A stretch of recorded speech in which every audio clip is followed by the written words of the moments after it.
Sudan में जो कुछ भी हो रहा है एज अ मुस्लिम आपको पता होना चाहिए।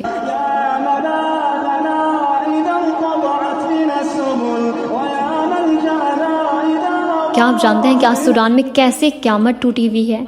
ये जंग किसी दुश्मन मुल्क से नहीं है बल्कि एक ही मुल्क के दो ताकतवर ग्रोहों के दरमियान चल रही है।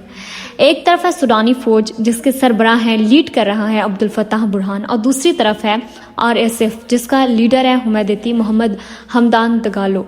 दोनों अपनी ताकत और कंट्रोल के लिए लड़ रहे हैं, लेकिन जुल्म सबसे ज़्यादा हो रहा है आम लोगों पर। रिपोर्ट के मुताबिक RSF बहुत ज़्यादा जुल्म कर रहा है लोगों पर। गांव जला दिए, मसाजिद और मार्केट पे अटैक किया, औरतों और बच्चों पर भी जुल्म किया। आर्मी भी स्ट्राइक्स कर रही है, लेकिन सबसे ज़्यादा तबाही RSF के हाथ से हुई है।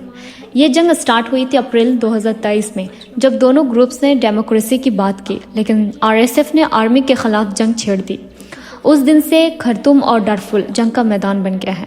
आज हालात ये है कि 10 मिलियन से ज़्यादा लोग अपने घर छोड़ चुके हैं। खाने का सामान नहीं, पानी नहीं, दवा नहीं, हॉस्पिटल तोड़ दिए गए हैं, और सबसे ज़्यादा तकलीफ में हैं औरतें और बच्चे।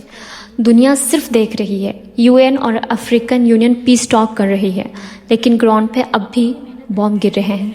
इंटरनेट बंद है, लोग दुनिया से कटे हुए हैं। अब सवाल ये उठता है कि RSF इतना जुल्म क्यों कर रही है? तो असल बात यह है कि RSF सिर्फ पावर नहीं चाहती, वो चाहती है सूडान का सोना यानी गोल्ड माइंस और रिसोर्स पे अपना कब्जा।